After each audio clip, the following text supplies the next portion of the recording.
Humans of the Cardboard, we are officially into Supreme Darkness season. We have kicked off the official beginning of this set with the drop of the Evil Hero cards. Some pretty interesting cards there. I'm still not entirely sure where Hero lands after that, but that's not really the focus of this video. I think the really important thing to focus on with this video is everything that I think is coming in Supreme Darkness. With some of the trends we've seen in some of the past few sets, core sets specifically, I think we can draw some, early conclusions on some of what we can expect to actually end up in Supreme Darkness. Support for some recent archetypes, maybe new cards that aren't necessarily part of an archetype, but like new generic cards, and some other things as well. We'll go through the things that stand out to me when I look back on the last couple core sets on what we can definitely expect going into this new core set. So we just got the Evil Hero cards. I don't expect a ton of reveals until next month. We've got probably 2 weeks, and then they'll probably jump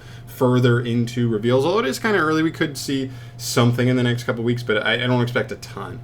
Anyway, let's jump into this thing. First and foremost, brand new archetypes. I do expect a new Diabellstar lore archetype. In the last archetype, we saw Azamina. We'll talk about them in a little bit, but it feels like almost every single set now we're just, classic Yu-Gi-Oh, right? They pick a new lore standard to start with, right? Whether it was World Legacy back in the day, or it was the dual terminal stuff way back. Then it was, the branded, Ecclesia, Albaz lore, and now, then Visa Starfrost, and now we walk into Diabellstar. Every new core set, it seems like Konami wants one new, Diabellstar lore archetype to drop. We've seen Goblin Bikers, Azamina in the last set. Snake Eye fits in there, right? There's obviously a handful to keep an eye on. And then White Woods, I believe, is the one from 2 sets ago. So very cool. No idea what it's going to be, but I've liked them for the most part. The new the Diabellstar lore archetypes more so than I enjoyed Visa Starfrost for sure. But yeah, that's definitely something I expect. Moving on. Couple archetypes that debuted in the archetype prior to this one. Azamina, we just talked about them. They're a cool archetype. They really mesh well with the Sinful Spoils engine that already exists. In fact, they feel quite strong as an engine. The one thing I'd like to see in this set is Konami to flesh them out a little bit. Make them playable as a pure deck, like a more pure deck that does its own thing rather than just an engine, because it really feels like it doesn't stand on its own feet just yet. That would be cool. Without making the engine much stronger, make them like a more playable, well-rounded archetype with some maybe restrictions or something to make it sure it can't be splashed super generically.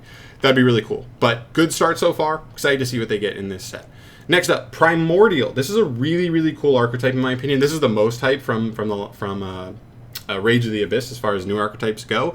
It is an archetype built around playing normal monsters in your deck. I know, really weird, but some really cool cards, all things considered. Like, obviously it's a downside that you have to play normals in your deck, but when you have really powerful payoff cards like Primordial Imperial as an engine card and Schiller as like an interactive card, there are some pretty good payoffs here. So I hope they follow up here. I really want to see a Primordial vanilla monster for the archetype. It makes so much sense, especially with Schiller.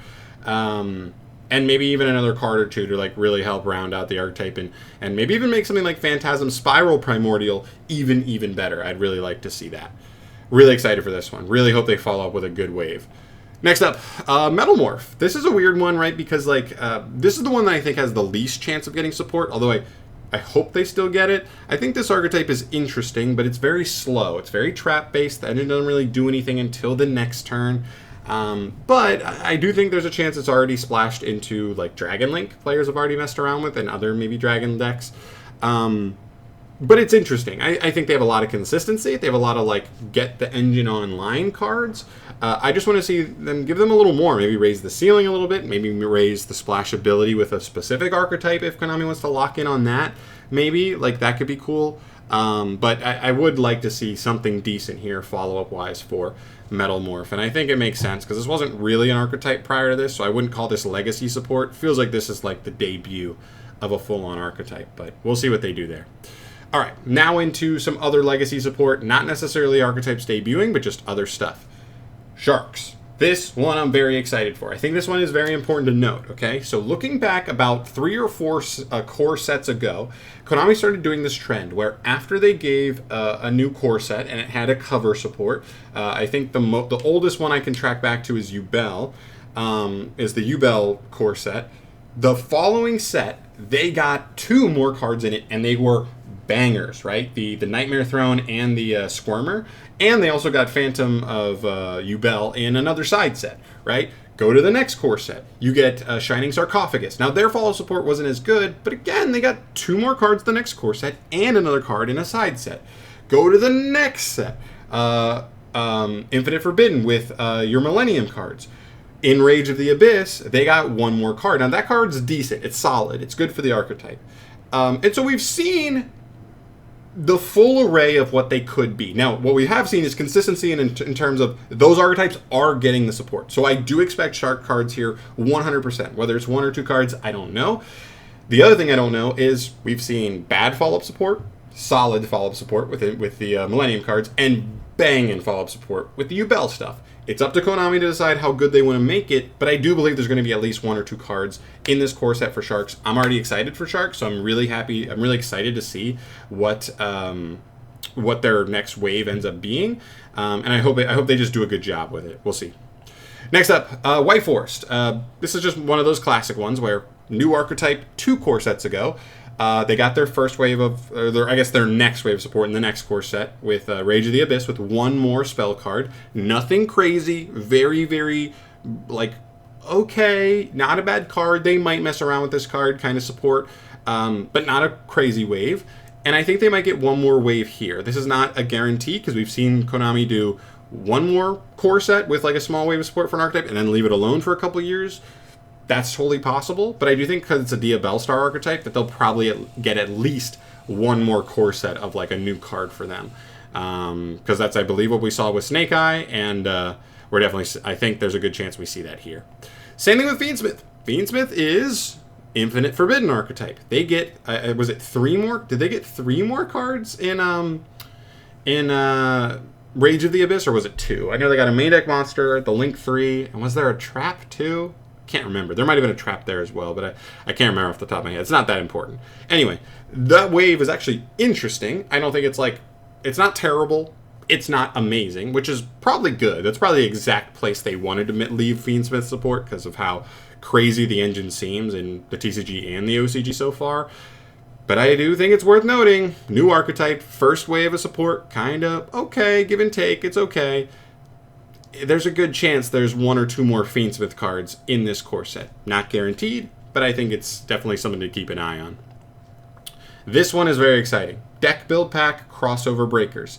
So on the timeline that these products are coming out, Crossover Breakers is coming out at the end of, let's get an exact date here, August 24th. So with a week left of August, this set will be out in the OCG.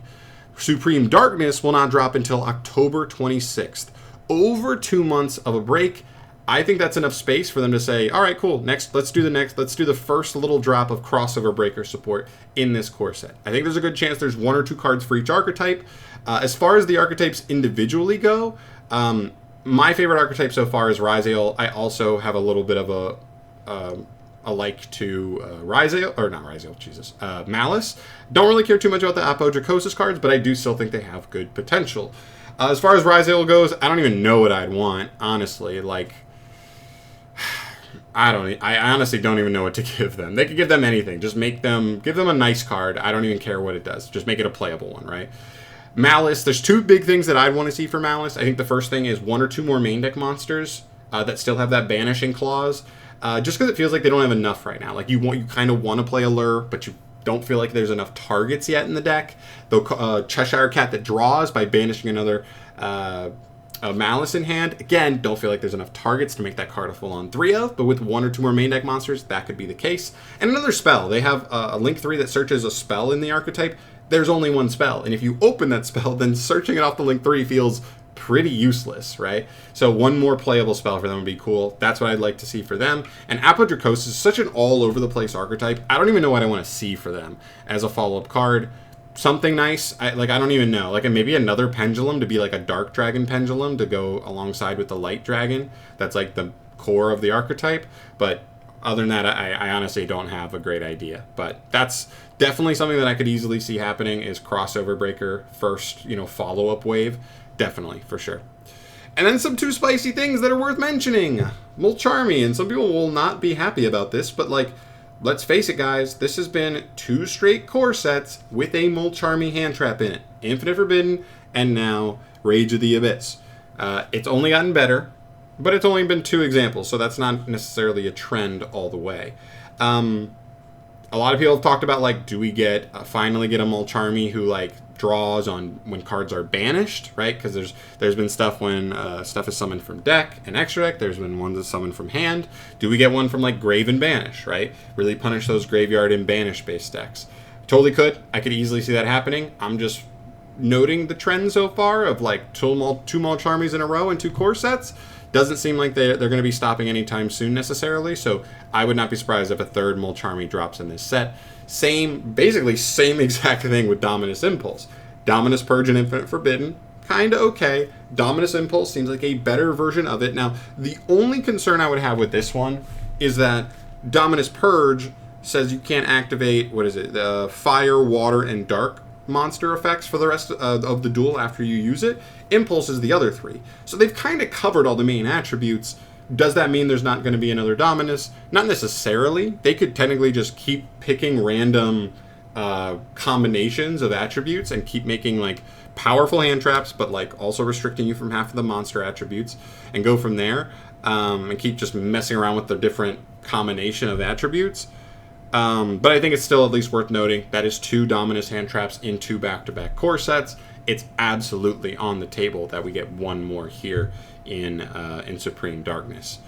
And that's basically it. There may be some other small things. I know these things get pretty intricate when you really dive around and look at all of what's going on in the Yu-Gi-Oh! News sphere.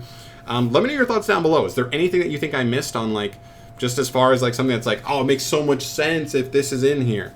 But I think based on trends and based on what we've been seeing, I think a lot of these things make a lot of sense. So that's my thoughts here on Supreme Darkness. I'd love to hear your guys' thoughts down below. What are you most excited for as far as stuff that we are definitely expecting in this core set? What do you want to see most? I would say probably Sharks.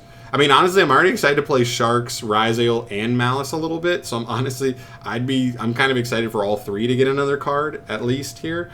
Those are probably my big ones, but let me know yours. Let me know yours down below. I'll see you guys in the next video. Thank you so much for watching. As always, subscribe to the channel if you want to see more up-to-date Yu-Gi-Oh information like this video, and later down the line.